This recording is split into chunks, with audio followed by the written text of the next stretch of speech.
This is like old school. This is like 1999 Usher. That was 2001, yeah. Yeah, see? Look at that. See, I know my hip hop. This is the super old school. 97.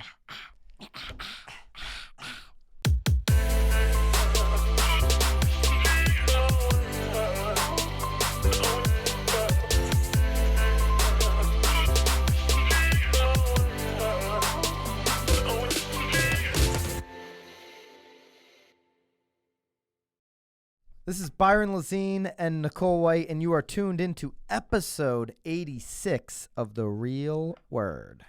Word is up. The word is up. This is, by the way, if you're looking for me to rip into something or somebody, this is the wrong episode. This is going to be the softest real word of all time. We started going through, and I'm like, wow, we're soft today. Yeah. Wow. Nicole picked all three of the topics. Oh. Just want to make that clear. Clearly.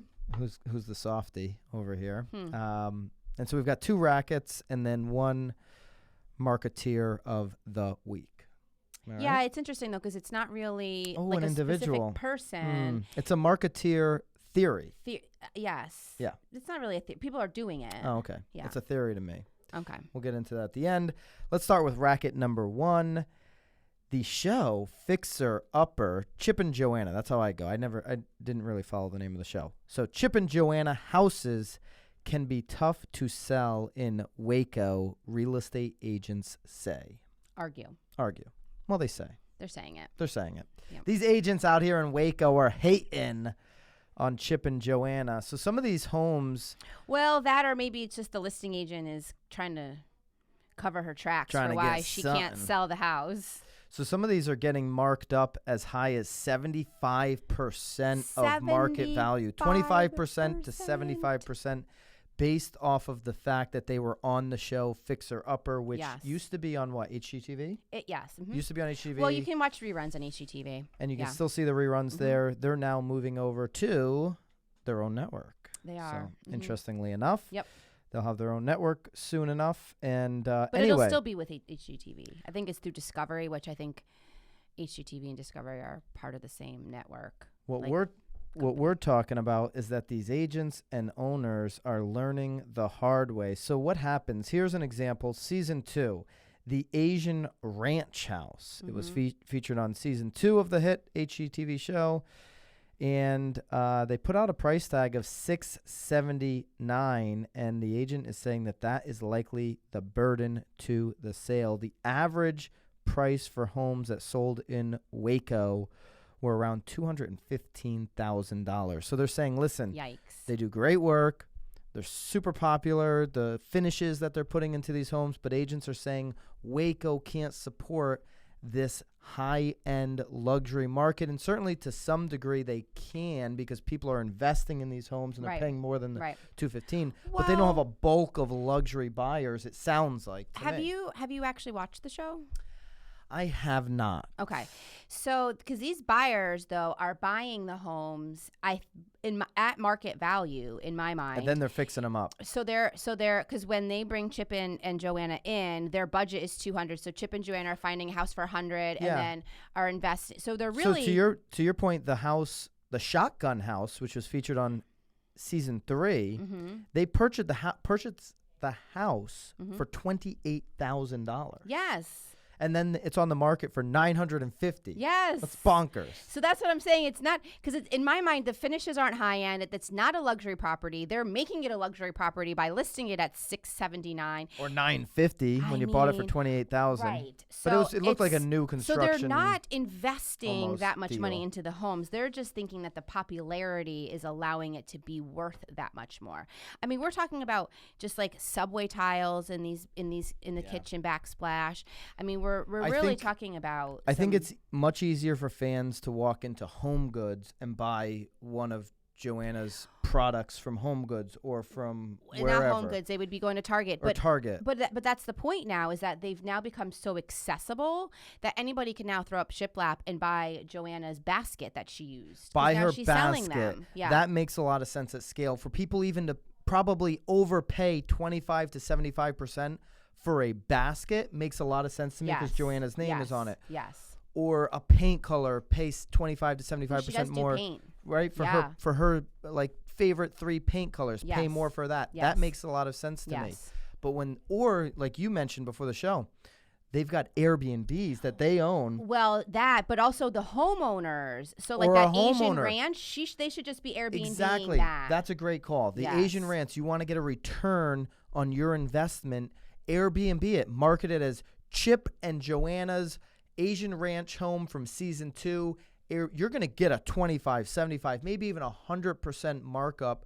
And I believe people would just say, let's go vacation in Waco because we want to stay in their home. Well, people are already vacationing in Waco to go visit the Magnolia so you can stay at their Airbnb. Yes. That to me makes a lot of sense to make money. But when someone is actually going to buy the home and pay a mortgage payment for the next 30 years, they're going to be looking for what can I actually sell the house for? What's my exit plan? What are the other comps?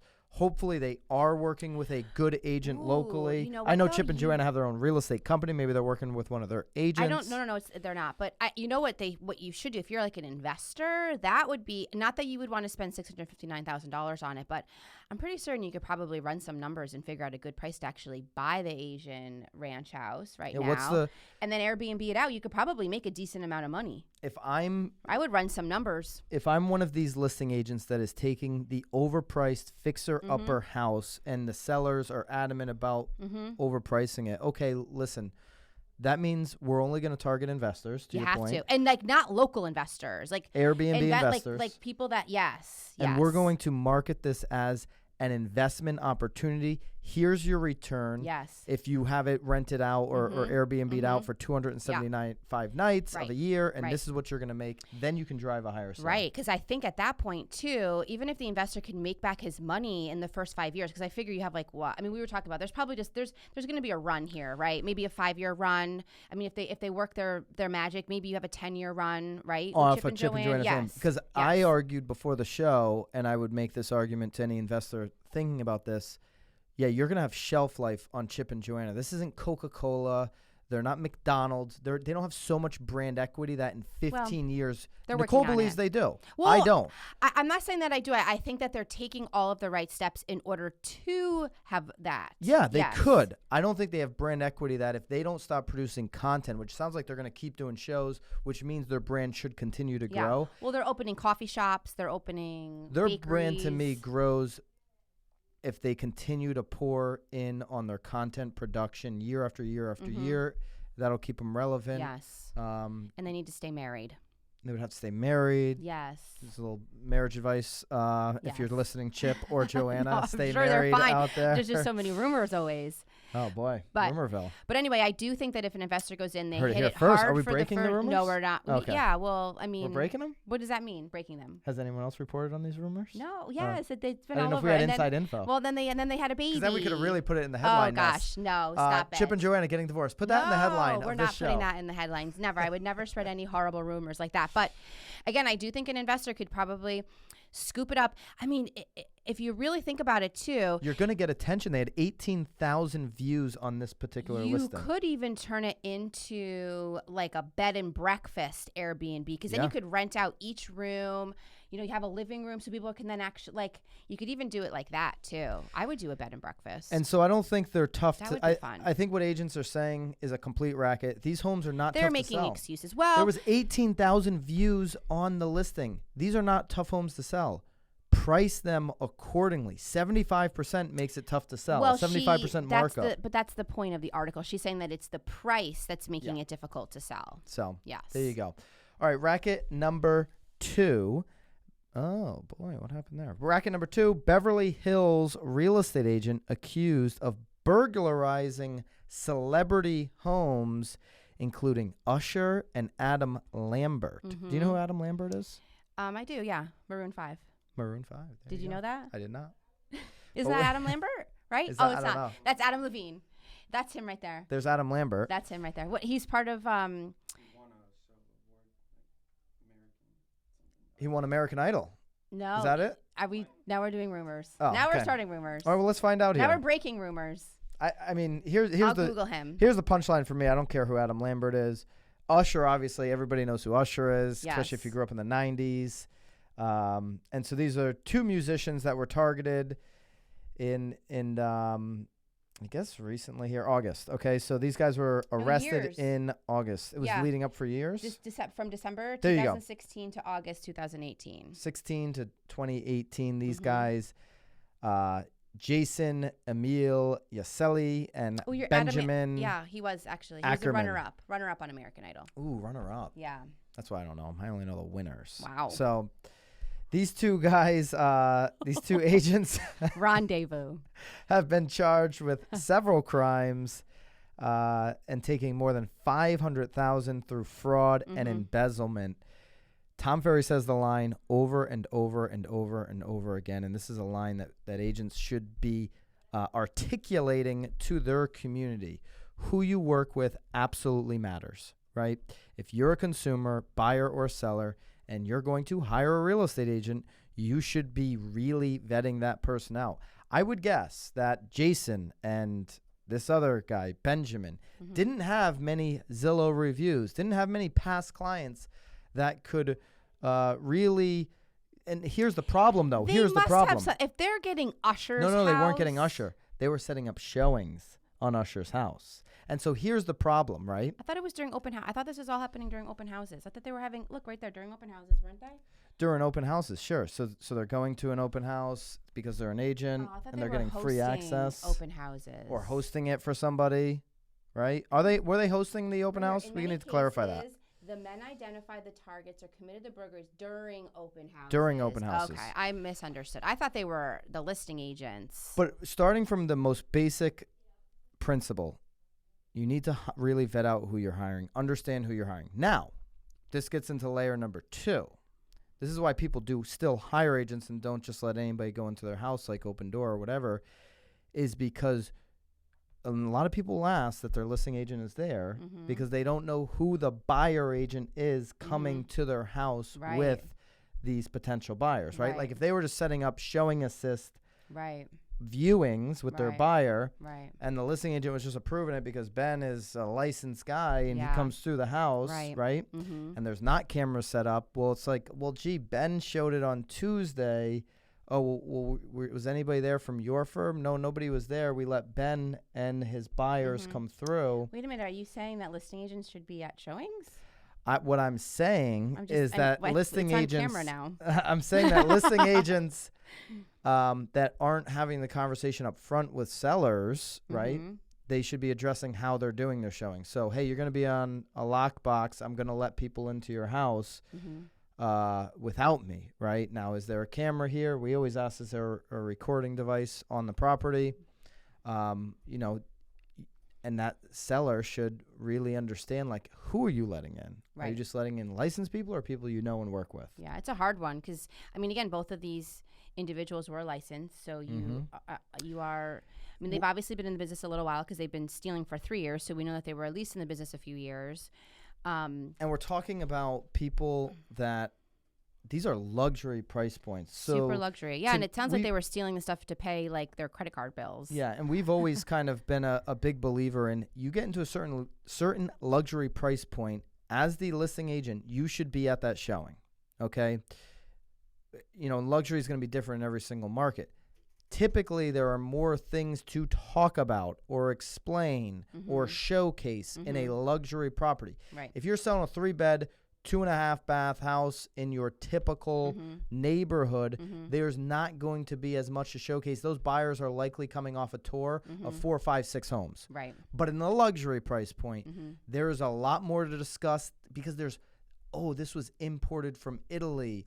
This is a special hardwood, right? I and love all these that when the different fireplaces features. have the Yeah, imported stone. So there's going to be more things to discuss. Right. And there's also going to be, let's just face it, more personal valuables in the home. Right. Artwork, jewelry. Yeah. Right? I'm not saying that the lower price point doesn't have things in their home that can get stolen, but it's more likely in the luxury price point to happen. So listing agents in the luxury price point should always be there. It's just super unfortunate because I feel like real estate agents always just looked poorly on. I'm like, Beverly Hills real estate agent. I mean, these guys were stealing. They should be looked stealing. poorly on. This No, is a CNN article. Which I'm we'll, not, and we'll I don't up. mean them. I just mean it's just in general. It's just a reflection. Yes. Yeah. Which is why, if you're a good agent out there, keep pushing out the crap. All right? Keep pushing out those crappy agents by doing great branding, great marketing, taking care of your clients. And these guys won't get the opportunities to be in these homes. Okay. Right? Is that your nugget? That's my nugget right there. All right. Was that your memorable moment? No, this is the marketer of the week, though. Yes. The marketeer of the week. All right. And this is a Realtor Mag article. It's actually an article, not so much an actual example. Yeah. Yeah. So this is a Realtor Mag article. Agents find homes for people, comma, puppies. Nicole, you want to elaborate? How do you feel about this one? I want you to elaborate, and then I'll give my thoughts. So agents are actually now bringing puppies that are dogs. It shouldn't just say puppies. They're going to shelters, taking dogs that need homes and bringing them on showings. I don't know that they're trying to I think in some instances they are trying to sell the dog, or I wouldn't say sell the dog. What would be the word? They're trying to get the dog. Well, they're trying to get the buyers adopted. to be sold on the dog. So it sounds like one agent actually, I think, has found 19 homes for dogs in this manner. She's actually also using these dogs to... so Domingo Perez, who's with Warburg Realty, and Catherine Landau, also a Warburg agent, they teamed up to partner with Animal Haven, a nonprofit org that finds homes for abandoned cats and dogs throughout the New York City area. It's a great shtick. I mean, look at great content. I mean, you're now in a Realtor magazine article. I think it's wonderful. I think that it's great that they have that much passion. So they're bringing the dogs on showings. They're also, though, able to obviously meet tons of people, too, while they're out walking these dogs as well, like at a park or what have you. But what a great conversation starter. You're out meeting people. Yeah, I mean, these two here, they recently hosted an adoption event with rescue animals during a real estate preview on a terrace of a building. So instead of just doing an open house, they said, you know what, we're gonna do this dog rescue event. We always talk about shticks. There always has to be a shtick. This is a great shtick if you're a dog lover. It's a great way to get the dogs out. If anything, at least you're just getting these dogs out of the shelters for the day or the afternoon, taking them for a walk, showing them some love, and obviously also showing your character as an agent. This is actually an interesting follow-up to the last one because it's sort of showing obviously two very different characters. I think you as an agent want to start to work with people that are like you. Right. So if you're a dog lover. Are you a dog lover? If you're a dog lover, then you want to work with other dog lovers, you know? And so, putting events around this dog theme. I don't know about, some of them are picking up dogs and bringing them on showings.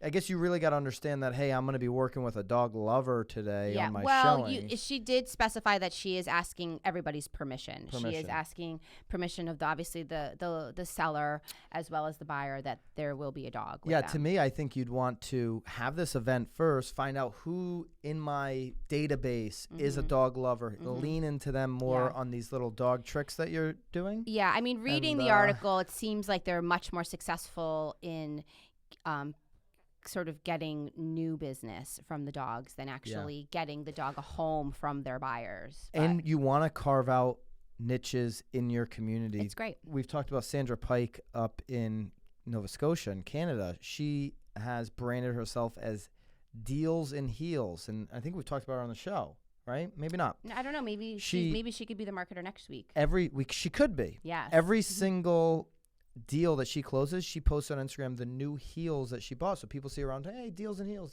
She's branded herself. If you want to brand yourself the dog person, then you would lean into some of this type of events. I think and it's that great. kind of stuff. I think it's, I mean, whether you're a dog lover or not, and they're doing a nice thing by yes. One of them placed 15 dogs. We'll link this article up. I thought it was 19 into permanent homes.